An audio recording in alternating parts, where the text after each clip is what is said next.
Hello, ladies and gentlemen, and welcome to another episode of Compositions, the show where we talk about music and how it shaped our lives. I am your host, Jarrell Hall, and today my special guest is a guy who's a very, very close friend of mine. We've known each other for almost a decade, and I consider him as a brother. So, let's introduce my special guest, Victor Blakely. How you doing, sir? I'm good, man. Peace and salutations, my brother.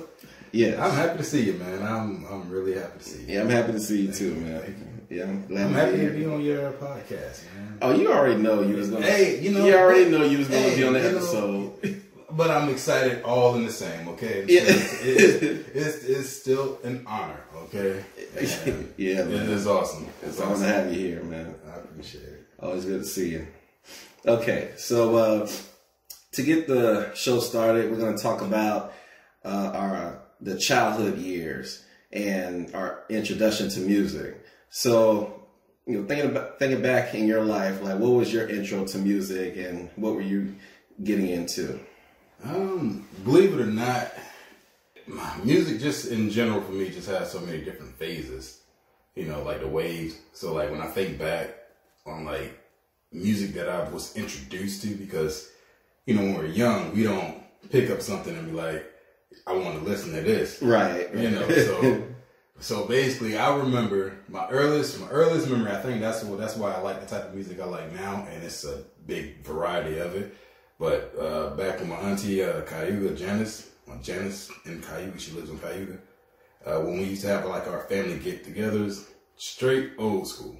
Mm-hmm. Like straight old school funk. I mean, other funk. What I can remember, my uncle, her ex-husband, uncle then, whatever. Mm-hmm. All I can remember him is doing like just bopping. Ooh, yeah, get it, yeah, get it.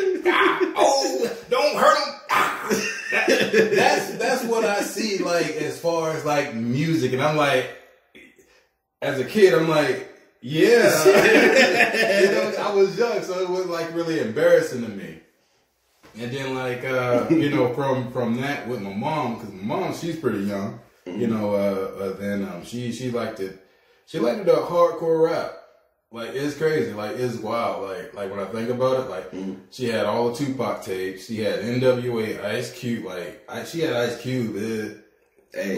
If she had NWA, of course she's going to have Ice Cube. I get it. It's like, because, like, then. I don't care if they broke up. I'm still listening to the play. Listen, then, because they, like now, like, then I didn't understand. I didn't understand, like, the music then. Right. I just heard, her listen to, Changed Man. I'm a changed man, or Fuck Friends. I like, oh, shit. I'm like, now I listen to it now. I'm just like, wow, okay. My mom was on this shit. Yeah. My mom was on this shit. Mm-hmm. So, I'm progressing through it because those are the earliest memories I had with music, because I didn't have like a music identity of my own then. Yeah, of course. So like, too young. Yeah, so between my uncle, my mom's, then my sister, I guess it was the guys that she, my older sister, she had a Blueprint album. The Blueprint too, yeah. I know, right? Hold on. My sister had a Blueprint album, because that's what I was introduced to Jay-Z at that point. Yeah, that young? Wow. It was a Blueprint, I think. It was. I don't think it was a Dynasty, because I think I had to go back at that like later in the years. I went back to revisit his older stuff. Just to fill it out. She had It Was Written. That was Nas. I don't know if you folks know. To me, honestly, like even still now, I can put that CD on repeat and be totally cool with my life, because. Like it's not like radio spins, radio hits, but there's just a lot of real songs on it. So I enjoy that. Boom. It's coming back to me now because it's fun. Not for real. Okay, this story right here, I think it's weird. It's weird, legitimately weird. Okay, I was a pretty bad kid. I think it was around not 2000s, 2001. Well, how old were you? Like, I was like 10. I was like, well, from this point that I'm coming from with the blueprint, I think it was like in the 2000s or something. When I discovered that, because we was living in Cedar Forest, and that was in Citrus Park. So that's when I started looking at, like, trying to find my own identity, you know, because I was, like, at that point, I would listen to the radio. You remember when we was doing, trying to record the tapes on the radio? Oh, yeah. Yeah, so I was doing that. I started doing that. I wasn't really good at that, you know, but what I did get good at was ripping songs from the internet and putting them on CDs. I was good at that. Well, yeah, that's the LimeWire days. Yeah, LimeWire. Yeah, so I got good at that. But no, I had stole the Eminem show. No, I stole a Slim Shady LP from this guy. I fell in love with Eminem at that point because I don't know. I guess he was saying some weird shit that I liked at the time, and that's why I got in trouble in school for cussing at this girl. Hey. But yeah. But I'm not going to blame Eminem, but I mean, he did give me the tools to use. Right. Like the tools, like he gave me the tools to use. So, but I took this CD from this guy. I didn't know what it was. It was, you know, an old smoking CD or whatever, I forget. And I put it in my CD and my CD player, and I was like, oh. Yeah, Eminem has that kind of effect. Yeah. So he's that good. So from that point, I was just an Eminem fan. You know, so I guess, you know, from when I was like 10, so I was like 2000, 2009. I keep saying that 1999, 2000, 2001. Yeah. Eminem. I used to bump Usher. Who wasn't bumping Usher? 80s. Oh my God, man! Listen. 8708? Was it 8708? No. 8701. 8701, yeah. Kanye West tried to rep him. You heard that? 808's Heartbreak? Isn't that the same? No. It's not close? No. That's not close at all. What? I'm thinking of something. What album was I thinking about? Anyway, 8701, that You Remind Me of a Girl, that U-Turn, that stuff had me rolling. Not like laughing, but it had me like in my feelings because it was this one girl in school. Man, I really liked her. He put me in my emotions. Yeah, man. Some people, some artists do that, man. Like, they really put you in your emotions. Yeah, that's true. But back in my childhood, like you said, I was listening to the old school stuff. My parents raised me on that stuff. You know, the Motowns, the Barry Whites, and the Vandross. Man, look, listen. Isaac Hayes and stuff. That American Dream came on TV. We had to watch it. Michael Jackson, American Dream. Are you talking about? I was about to say, are you talking about the Michael Jackson movie? Yeah, of course I remember that one. Yeah, I had to watch that. You know. My mom, she listened to Michael Jackson. It wasn't until like later I got into it. You know, I'm not gonna say, oh, she loved Prince though. Yeah, my family, they love Prince too. She loved Prince though. They love Prince. They love Michael. And my dad pretty much just raised me on Michael for sure. Like the fact is just that I didn't really get into it later. Like when you realize your parents speak these type of music genres and stuff and different people, then you get into it later and you're like, oh, that's why they like it. Yeah. You find out the reason why it's so good. Yeah, you think okay, I feel it. You get it, yeah. As far as my young years, I can honestly say a lot of the music was I didn't have a lot of fun with music because all the music I heard was like different music I didn't want to listen to. So I had to get exposed to music that I like MTV when they played the music videos in the morning. Oh yeah. So I got it. That's when I got. This is like the same time frame. That's why I said a lot of different genres hit me almost we're within the same few clusters of years. And I started the White Stripes, that was Blink 182. Yeah. Those Good Charlotte, those guys. I started hearing them every day because of the community environment really shapes you. Society does that. Yeah. So all this came out during your childhood years. In the 2000s, bro. Wow. In the 2000s, man, 2000 was a big year for a lot of. Well, to be honest, I forgot how long it was. No, I forgot how old I am compared to you. You're not that much older than me, bro. I got some years on you, bro. I do. What you got, like 1? Cause you talking about Usher's 8701. I remember My Way. Like I remember that album. Oh, well, yeah. I remember seeing that music video on the box, but I wasn't into music like that. Oh, so you watched the box too? It was my sister watched the box, so I couldn't watch nothing else. I didn't do anything else. Like she was in control. Like that was it. Like, that's what we were watching. Like, that's what people watching. Like it's either I go outside, my friends wasn't there, so you know I couldn't go out. You know, like how it was weird. Like. My whole family structure, because I didn't have Dad Duck, his name, he wasn't in my life like that. So my mom, she go to work, and me and my sister, we don't have the best relationship, so whatever. But yeah, we watched what she watched, and I kind of did what she wanted me to do. Okay. So if it was like, go to the store and get me a honey bun. Or whatever. I had to go to the store and get a motherfucking honey bun. Hey, and the funny thing is, I think other than, it was either Trick Daddy or something, or this instance that I always said, hit you upside the head with a honey bun. But I was just supposed to a lot of different things. But the White Stripes, I think at this point, like growing up in the years for me, like punk rock and alternative rock, it had a solid foundation in my life.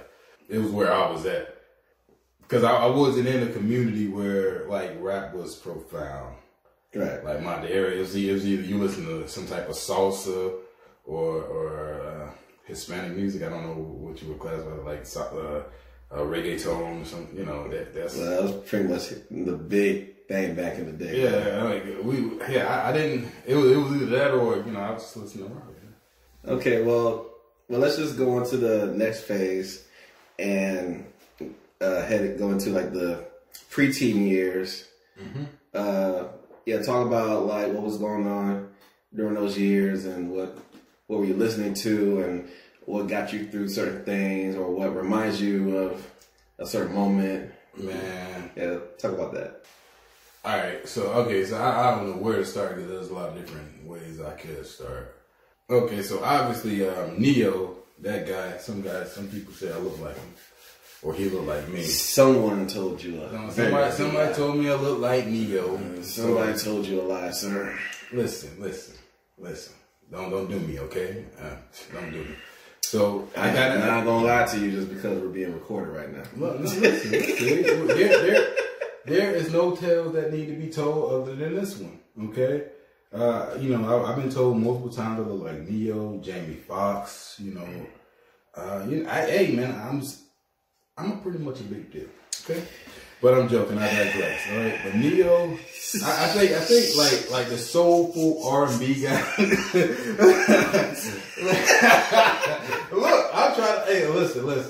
Okay, the soulful R&B guys like Neo, Prince. Because I was listening to Usher, obviously. Who else I was listening to? I think I was listening to a little bit of R. Kelly. When people say R. Kelly to me, like I feel a type of way, like when I hear it. Now, but then like you was all down for it. That's what I'm saying. So like when I was back then. I was listening to 12 play. Capricorn.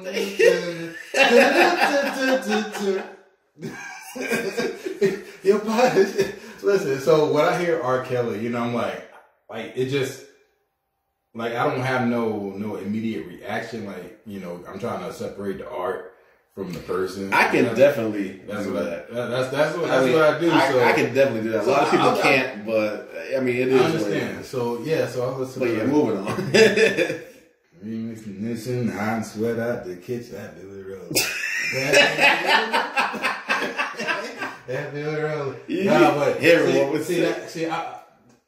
I'm gonna be honest with you, okay? I really don't like to listen to like R&B because it really it really puts you in a place. Like if it's a really good song, like Neo, like I had to say Neo because like he's a really good songwriter. He's an awesome songwriter. Yeah, he's a really good songwriter.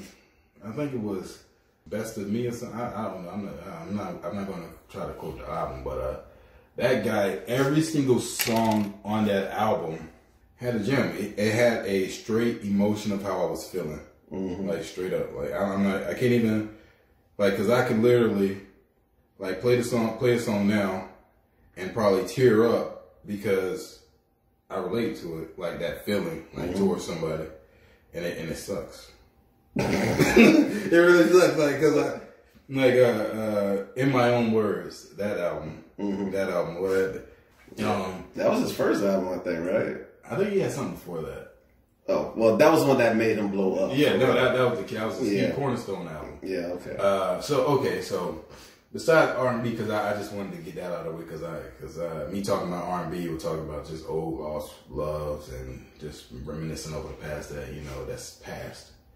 Hey man, I mean, during the preteen year, that's when we get that puppy love, you know, like with me, like that cute, school crush and stuff. Yeah, man, but that's where all that stuff happens. Because I be having a heavy though, like, because a lot of listen. When I was in school, a lot of girls didn't find me intriguing. Like, hey man, listen. Every guy has like a moment like that. I guess I didn't go through puberty or whatever. I mean, I don't know what it was. They just see. I mean, I was a pretty cool dude to everybody. Everybody liked me, but the girls didn't like me. Yeah, it's very relatable. When you get one of those moments and you pour your heart out to one of the girls that you like, you're interested in, and then like, no, we're good friends now. You're like a brother to me. Yeah, that friend zone, and I didn't know how to get out of that. Oh yeah. So that, but yeah, I digress. I'm trying to think. Was this around the time Gym Class Heroes? That's one of the. Oh my god. That's one of the groups that they came out. They've been out for. They were out for like a long time before I started listening to them. But when I did start listening to them, it was when their As Cruel as School Children album came out, and I was in high school at the time. Okay. That album, I loved it. That album is like, you can literally listen to it front to back, and it's a classic. Okay, album. And it got me through high school, like you just can't believe. That was one of the albums that really helped me out. I love that album. You know what I think? Paper Cuts Chronicles for me. That was the first. That was the one before. Paper Cuts. Yeah. Okay.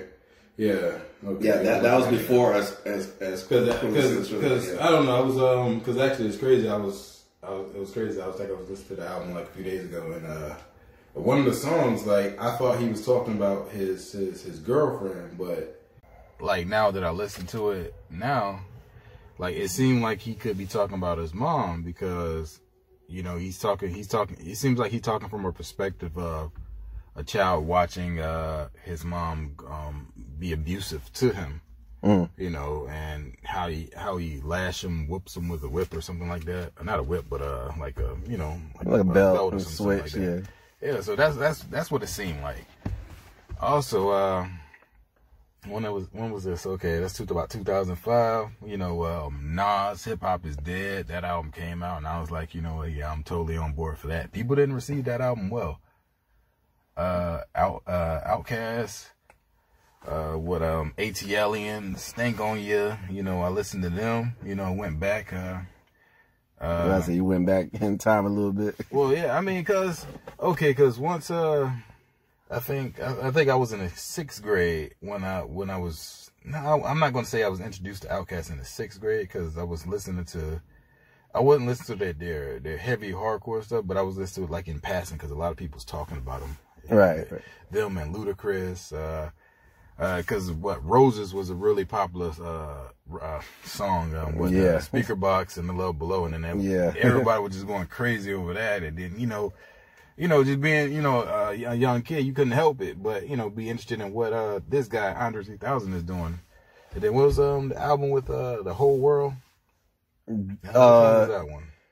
Because that's when that came after the fact, and I want to say that was their hits album or something. I don't know. The whole world came after the Love Below Speaker Box. I believe that so. Was before. I might be wrong, but I could have sworn it was after the fact. But I don't think so, man. But I mean, either way, that song blew up for sure. Oh yeah, no, because that I think it was either that song that I got on them. Yeah, it was on so the playlist of Cadillac Music.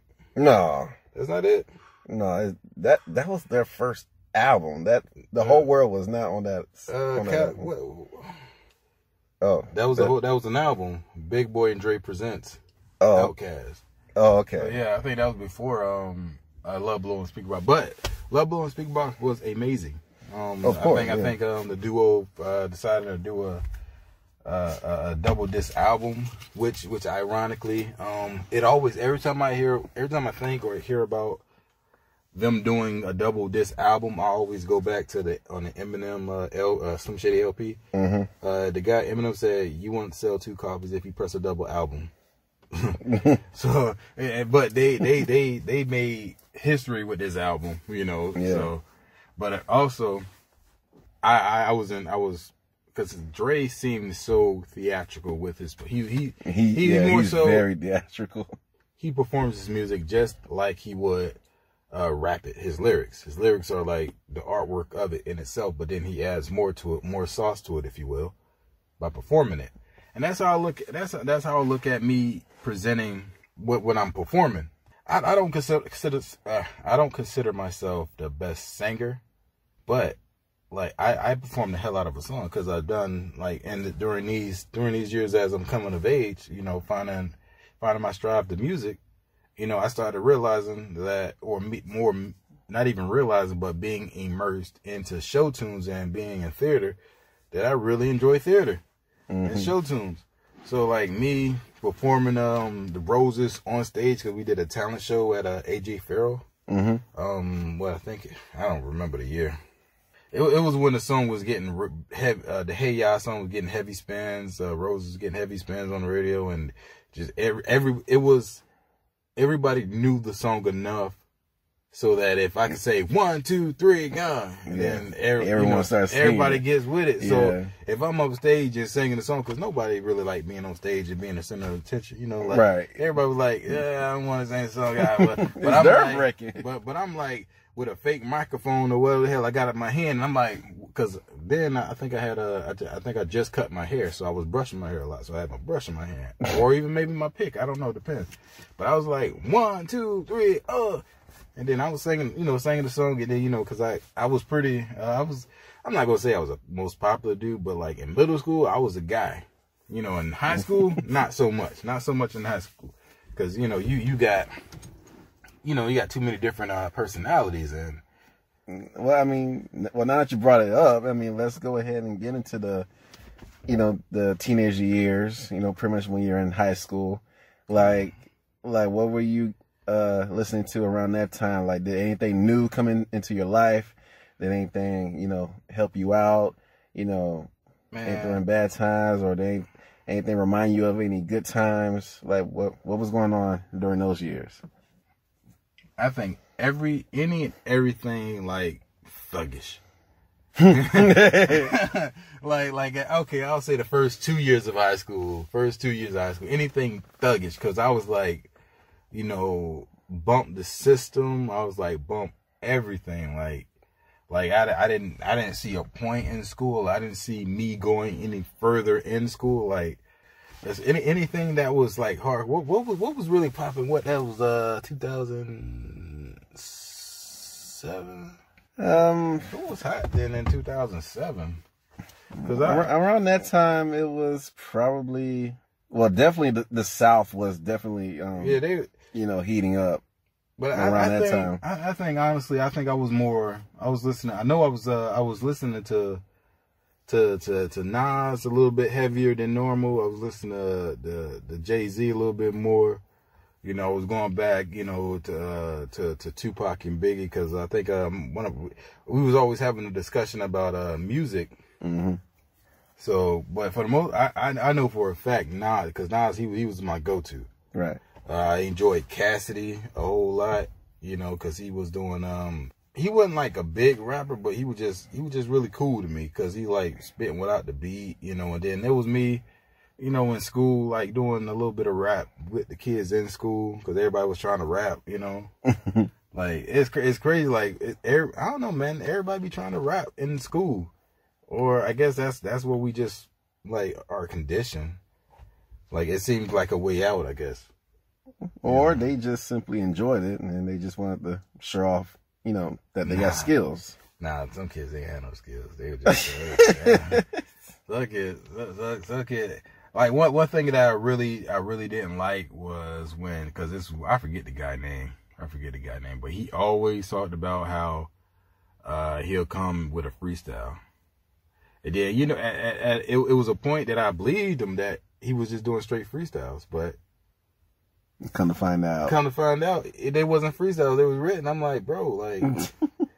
Like, come on, man. Like, then you just lose all credibility with me. I mean, like, cause if I'm supposed to be battling you on freestyles, I'm trying to come off the top. I'm trying to be, you know, all you know, smooth and cool with this shit. And then you just, you waving me down. You get coming at me with some written. I'm like, shoot, man.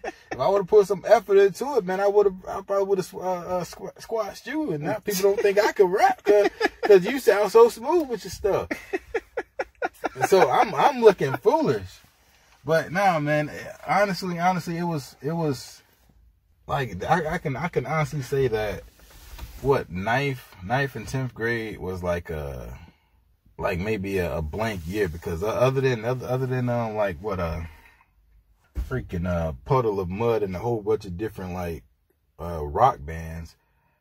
You know, Green Day, cause at this point I wasn't fitting in with anybody. Like I like listen to gangster rap and stuff, and then turn around and listen to the motherfucking Good Charlotte or Train or the Go-Go Dolls. Sometimes Metallica, depending on what song it is. Mm-hmm. Because, you know, Creed, POD.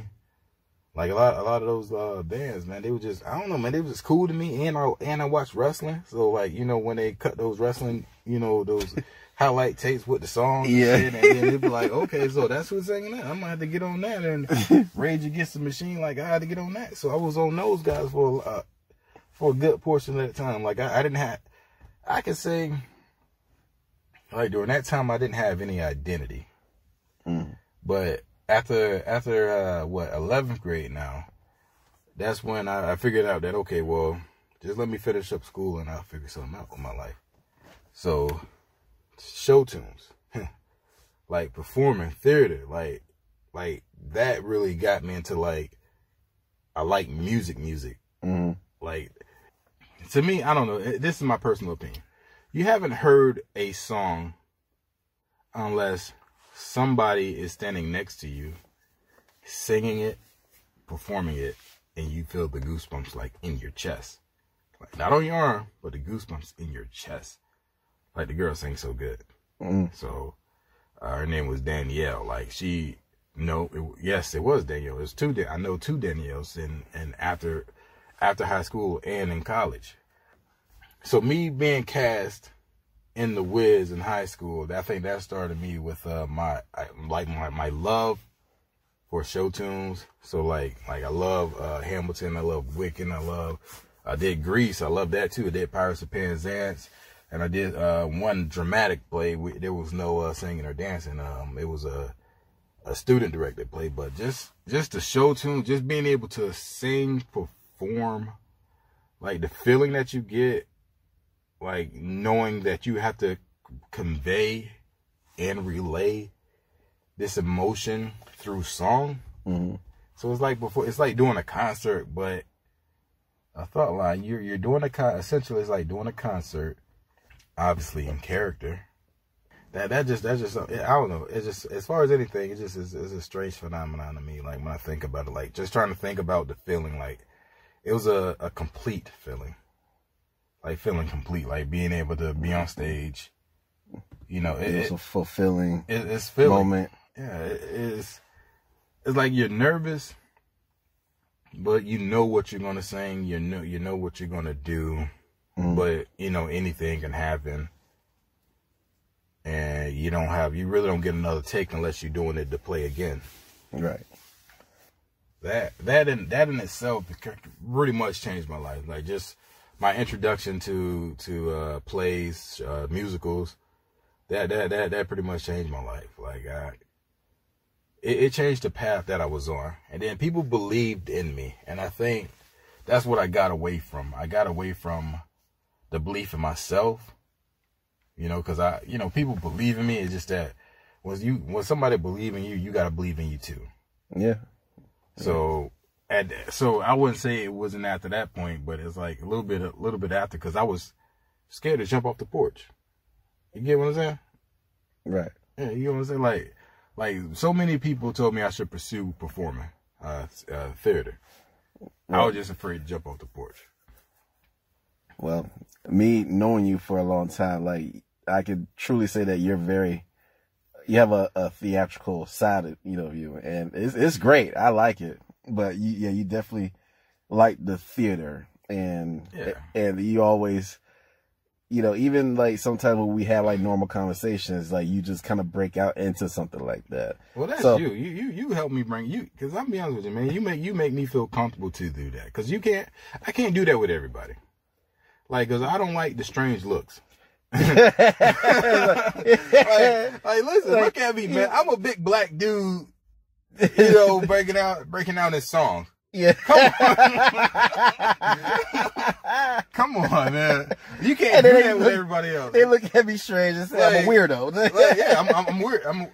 What are you doing? Like, what are you doing? Like, so and then trying to explain that is like it's tough. I'm comfortable with me. It's just that you try to find others who are comfortable with you. And then once you transition like out of the theatrical life, it's hard to like find like-minded people. Yeah. Because everybody's too busy trying to grow up. Mm-hmm. And being a character, performing, being, pretending to be someone else isn't adult-like. But adults pretend to be adults all the time. Mm. But I digress.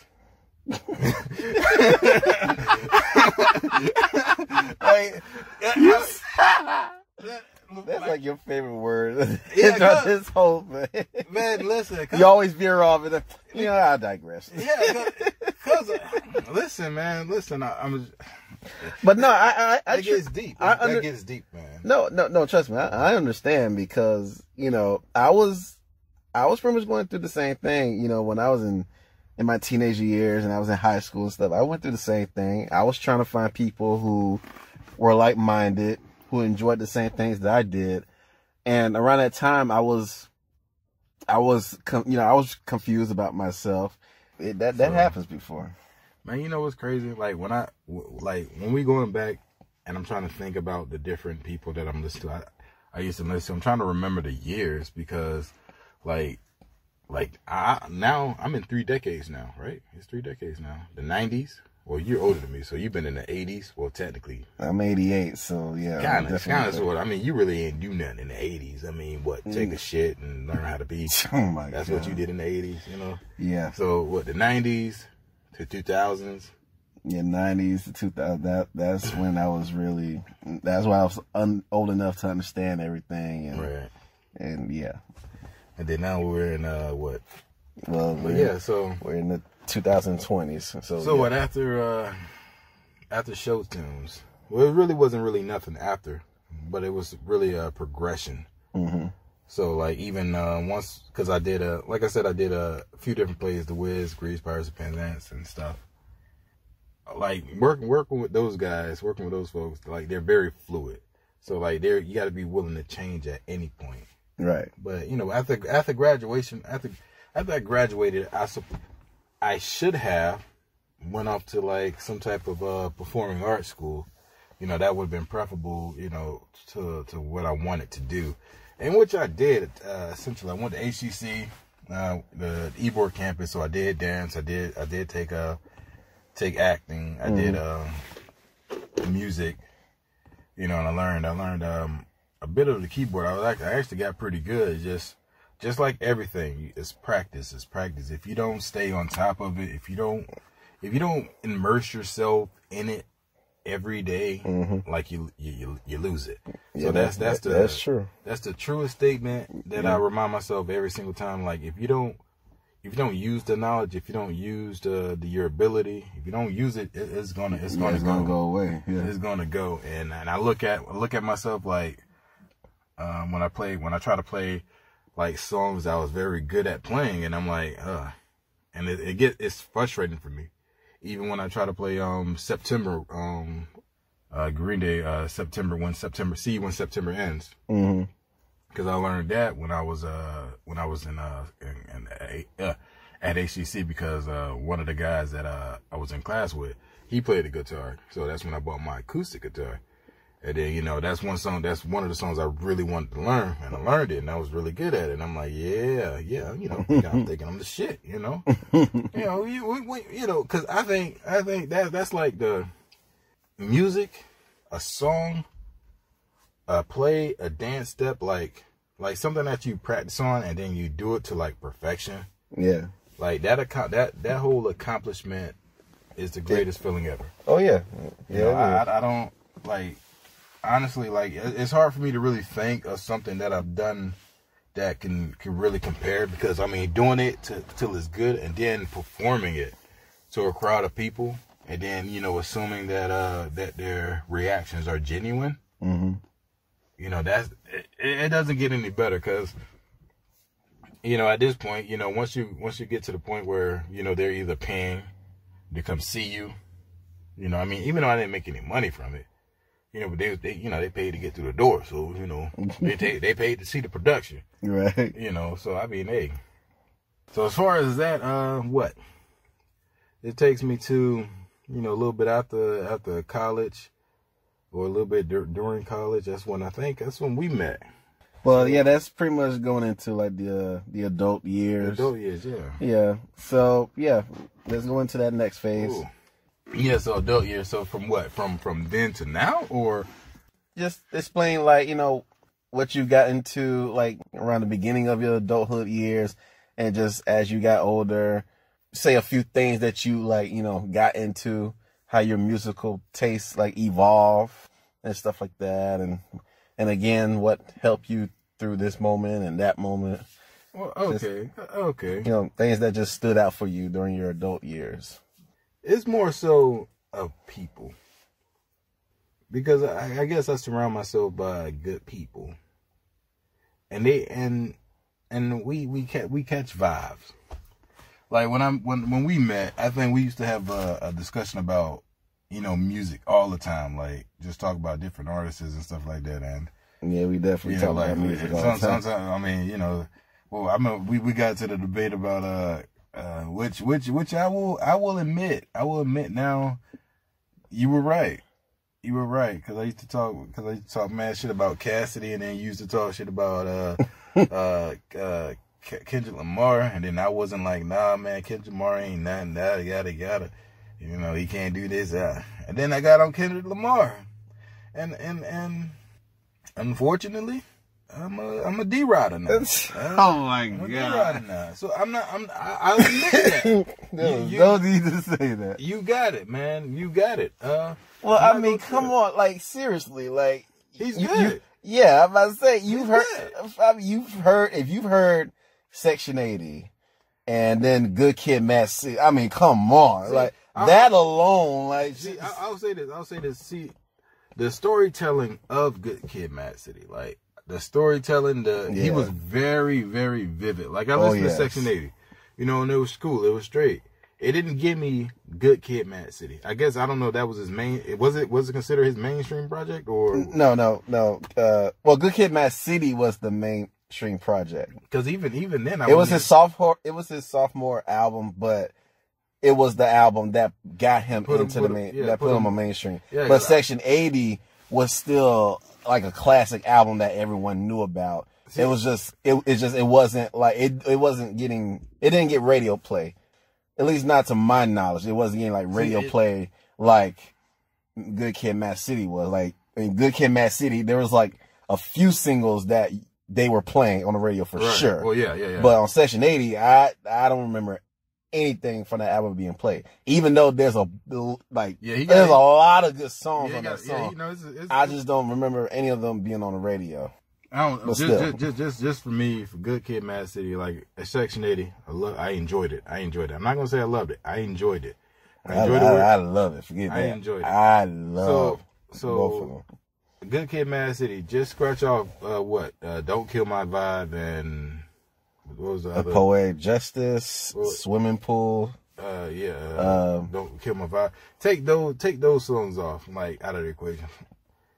Just the progression through the album was pretty awesome. Yeah. Like, cause I really enjoy albums that take me somewhere. Right. Like, those, like, it's a few albums that does that. Mm-hmm. That does that for me. So, him, J. Cole. I got into J. Cole. I got into J. Cole a little bit after high school too.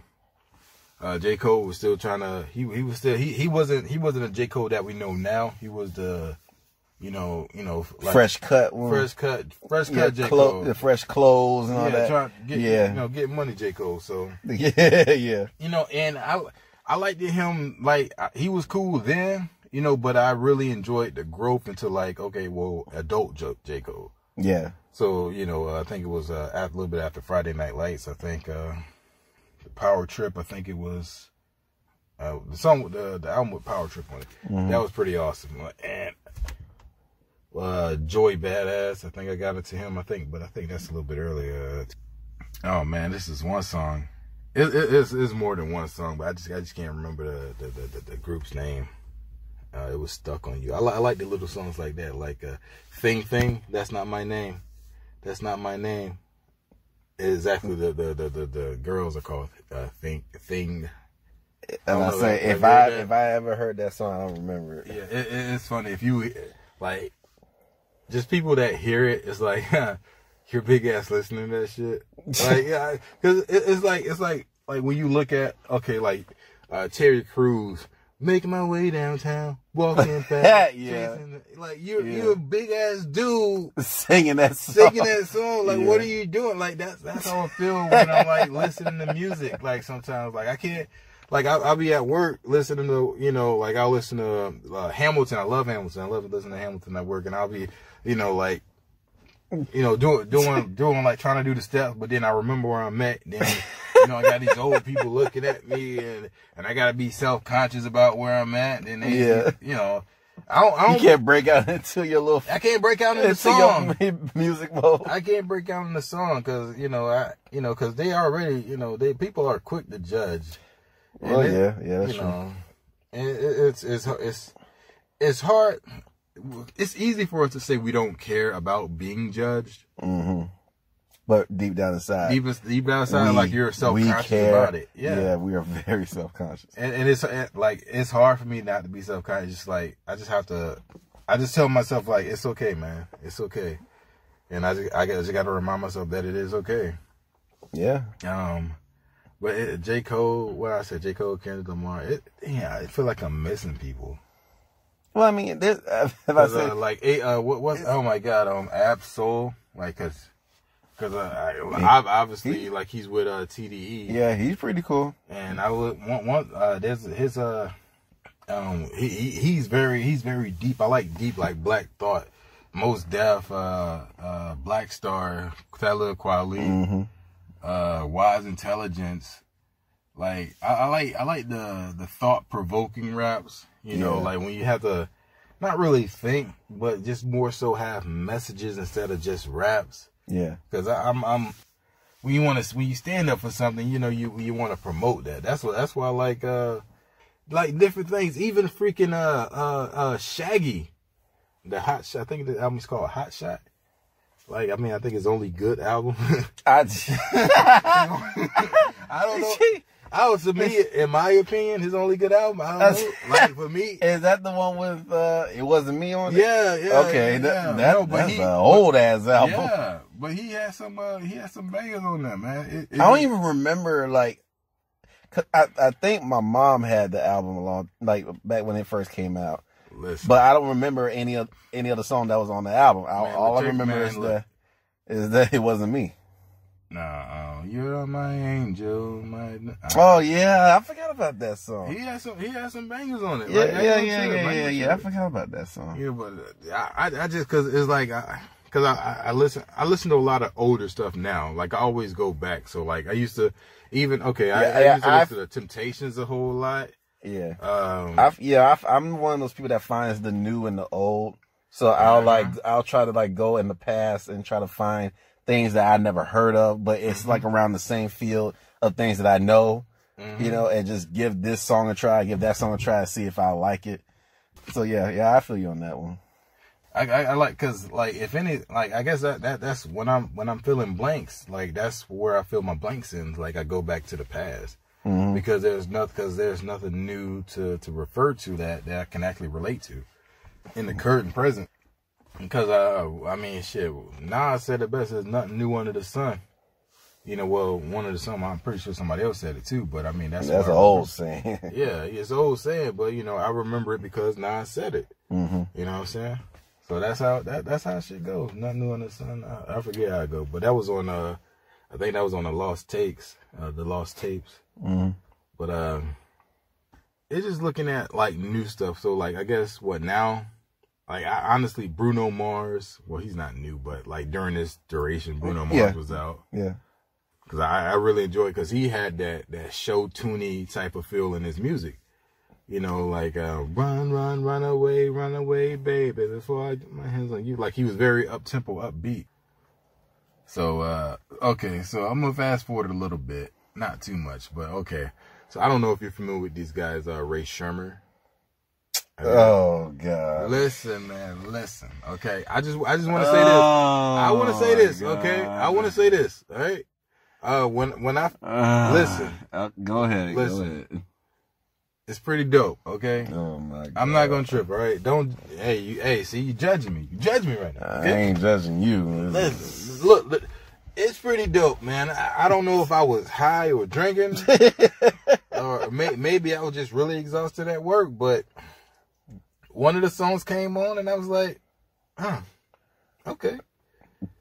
I'll give it a spin. I'll give it a spin because like my taste, like just me with music is very fluid. I try to move. You're adaptive. I'm very adaptive. Okay, Yeah. I'm very adaptive because like I don't like to be resistant to all music because I know some of the music I just don't like Kodak Black and I really do not enjoy him. Like I mean, people like him. Like my brother, he loves him. But when I hear him, it's like how? when I hear the guy, I'm like, what is he saying? Like, I mean, not even what is he saying, but why is he rapping? Like I don't like. I can't. It's what's the phrase? I cannot catch his flow. Like it's not even like he's rapping over the beat. Like I don't know what it is.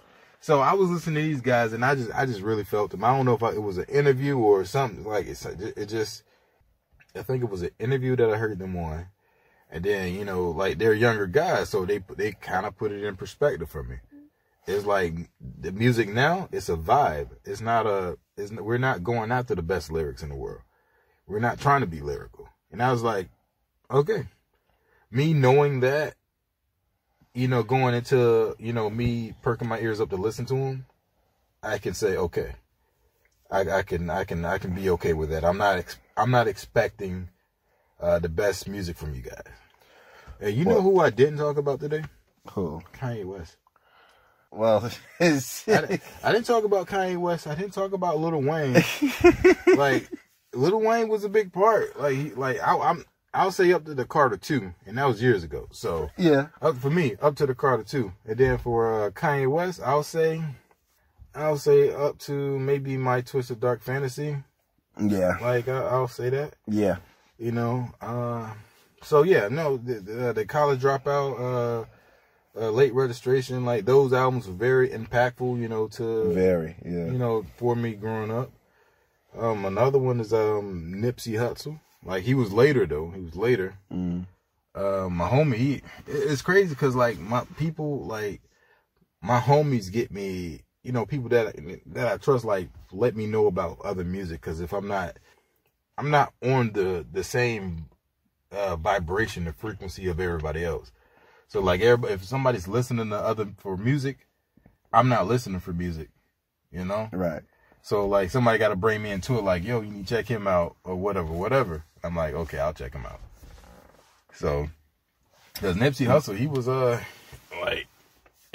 rest in power, my brother, but it was good. He was like just listening to his old stuff even before. Like the crazy thing is, the thing that made me upset is that I got on him. I started listening to him like I think it was like a year or two before he passed. Mm-hmm. So it was like, damn. Like I just started, getting introduced to your stuff, and now you can't make no more, Right. and which is the weirdest feeling. Like I don't think I ever felt that way about like someone making music, because I really enjoyed his music, Mm-hmm. And then now he's gone. I felt that way for a few people. Really? Yeah. Chester from Linkin Park. Oh yeah. See, I didn't talk about Linkin Park. Like I love Linkin Park. Yeah, I mean, like they were on my bucket list. Like it's like going to their concert. Yeah. And meeting them. That was on my bucket list.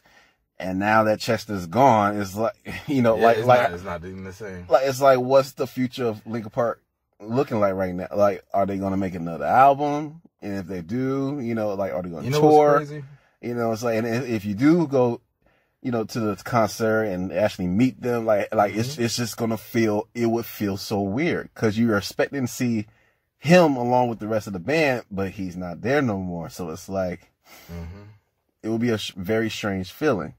So yeah, I could definitely, understand when it comes to like you and Nipsey Hussle, like you were just getting used to him and you're waiting for something new from him, but he can't make anything anymore, So yeah, I know that feeling. You know what's strange? Okay, so I don't know if you ever felt this way listening to a Linkin Park song. Like I felt this way after the fact, because I used to think into different songs. Because okay, just be real with you. I don't know if you're gonna edit this out, but I used to be suicidal. I'll just end it like that. But I used to like find like different things in songs and see, like certain trigger words like trigger me, like as far as that feeling. And I was listening to one of the songs, I forget which song, because I was thinking about it a while ago. Like it seemed like he was thinking it was a consideration. Like it felt like he was talking about that to me. Mm-hmm. And it's weird because that's what ended up happening in the end, which is crazy because then they have a song in the end. Mm-hmm. And then you got a song like I don't know. I'm just looking too deep into it. It's just like even Nipsey Hussle had a song.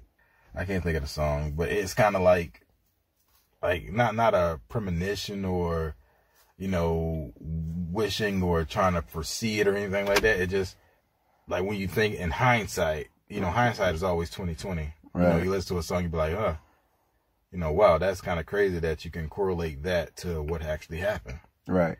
Which is insane. So yeah, no, it's yeah. So yeah, no, I love Linkin Park. I love Linkin Park. That's an unfortunate. Yeah, it was very unfortunate. But yeah, man, I mean, it's just like when you hear about artists passing away from like suicide or something like that. It's just you think about the songs that they created, and it's like you go back and listen to it. It's like, wow, this person was very troubled, Yeah, and because sometimes you hear it. Yeah, you hear the pain, and it's like some people would just say, the words to these songs, oh, it's like it's so me, like it relates to me, and this is how I feel, and and it helped me and and stuff. But some people don't think about hey, if this person is writing these type of songs, like, hey, like, how about we ask them, like, you know, if they're okay, you know, let's ask them if they need help, because if they're writing this type of stuff, then obviously there's something wrong, you know? So it's like, because music is therapeutic. I'll say this because I used to feel, I'm not going to say I don't know if I was, but I used to feel really troubled, and me talking about it really helped. Yeah. So, I mean, having that outlet as far as music probably helped them at that time, you know, but sometimes you can't, you have triggers like that. I'll say that even today for myself, it's like I'll have a trigger. I never know what it is. You know, sometimes it just, it's a feeling just happened, and it's like, why? You know, and it really even just, you know, not to go too far into that, but just really, you have to, just my personal opinion, you have to be brave to really go that route. Yeah. Like, cause I mean, it's even, and then you also need to be brave to ask for help. You know, it's like two sides of the same coin. I mean, it's beyond sad. Like, cause, you know, just having somebody to talk to, you know, there's a line for that. Well, yeah, there's a line for that. There's a line for that, and then there's always somebody to talk to. If anybody ever thought about that, there's always somebody to talk to. Like, regardless. Like, a family member, a friend. It could be a total stranger. You know, there's always somebody to talk to. Yeah, you never know what they might say could, you know, help you and get you out of what you're going through. You know, it's just, you just never know. You just have to try. Yeah, you gotta search for it. You know, but I mean, you know, because sometimes even then, you know, you as a person has to find it. You have to find, you know, something deep within you to want to stay. Even as far as music, because music helps. Music helps a whole lot. Like it just, you have to find it within yourself. Yeah. Because you can talk to somebody till you're blue in the face, or somebody can talk to you or try to talk you out of those thoughts. But they really can't, because those are thoughts that you're having because of whatever current, whatever's your current situation, or however you're feeling, you know, because this music makes you feel, music moves you. Music moves people. And I truly believe that, because there's a lot of different situations and a lot of feelings that I had that music, like Little John, the crunk music, Little John will make, during that time, it'll make you want to do stuff.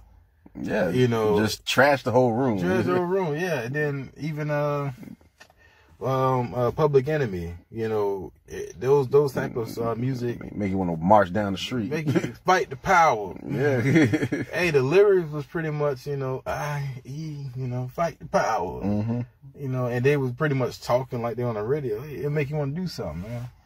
I just don't like it when you hear about artists, you know, doing suicide, or when the media try to say that they did suicide, like Prince. I was devastated with Prince. I was devastated with Michael Jackson. Like these people, Whitney Houston. I mean, I know she was going through her, you know, her thug dizzle, but you know, I call it a thug dizzle because you know. It don't matter. It was sad. You know. It's hard to see a musical idol, you know. But you said that. I knew you was gonna say that. Idols. I don't look at them as idols. I look at them as people.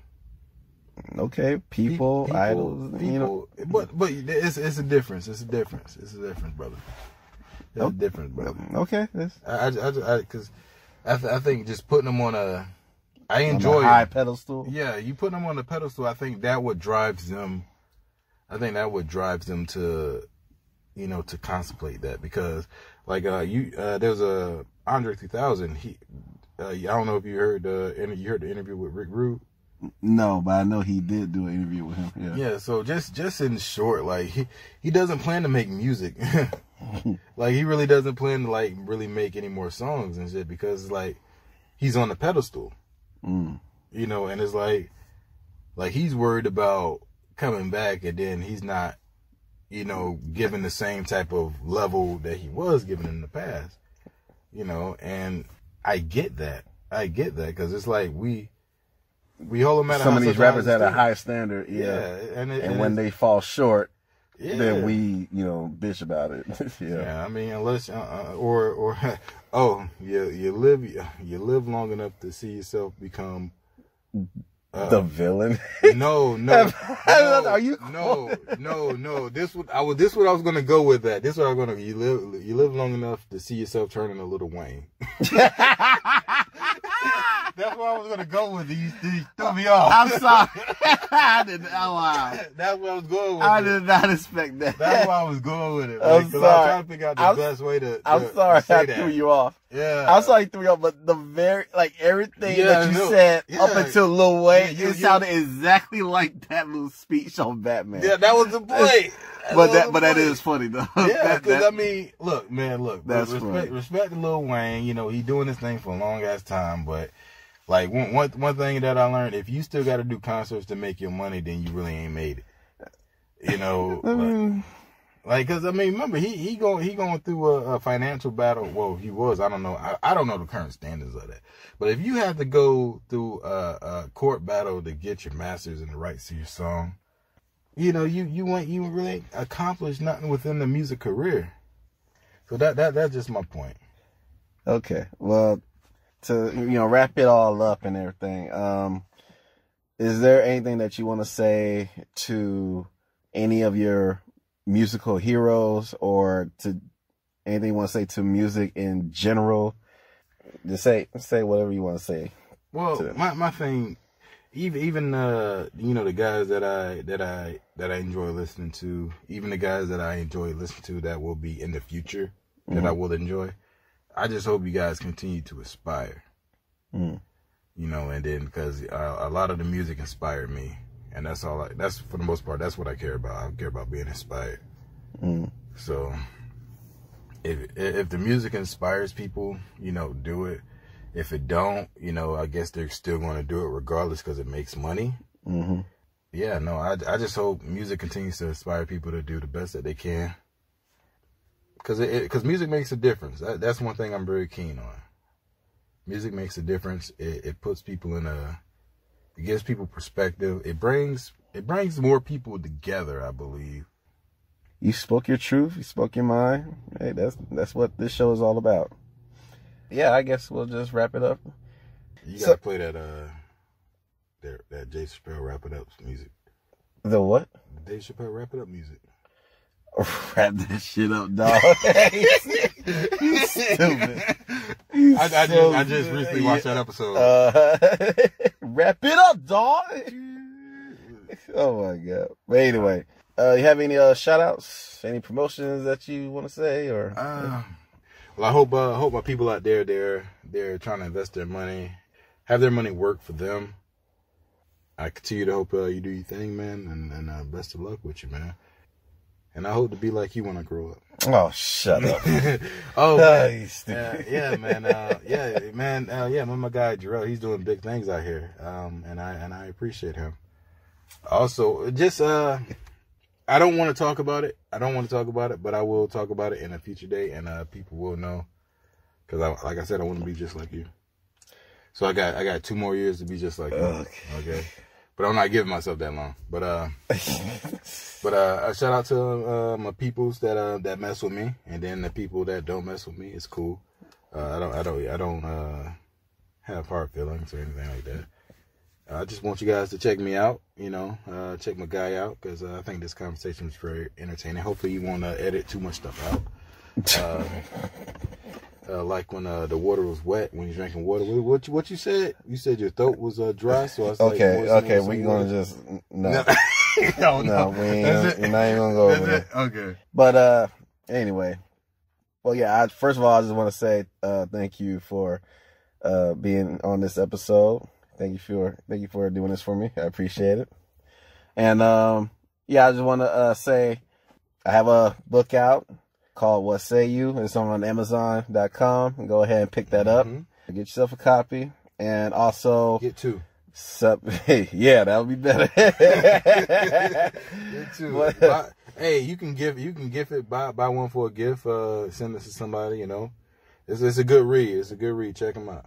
It's a good read. Very it's unique. It's just very unique. Yeah, something. I mean, when I picked it up, you know, and I started reading, I was like, wow, okay, this is something I wasn't expecting for a book, you know. Right. So it's, you know, I ain't gonna give too much, but yeah, it was just wasn't something I was expecting from the book. So, but I appreciate it though. I really do. No, I appreciate that. I appreciate your criticism for it. You know. No, well, not your criticism, but your review of it. Oh, I did give a review. Yeah. Oh yeah. When you buy the book, make sure you review it on Amazon. Yeah, I appreciate that. But yeah, make sure you get yourself a copy. Also, subscribe to my channel. Press the like button. And click the bell for the notifications and leave the comments. This has been another episode of Compositions. Thank you for joining me. Thank you for listening. And stay tuned for episode 5. Peace. Peace.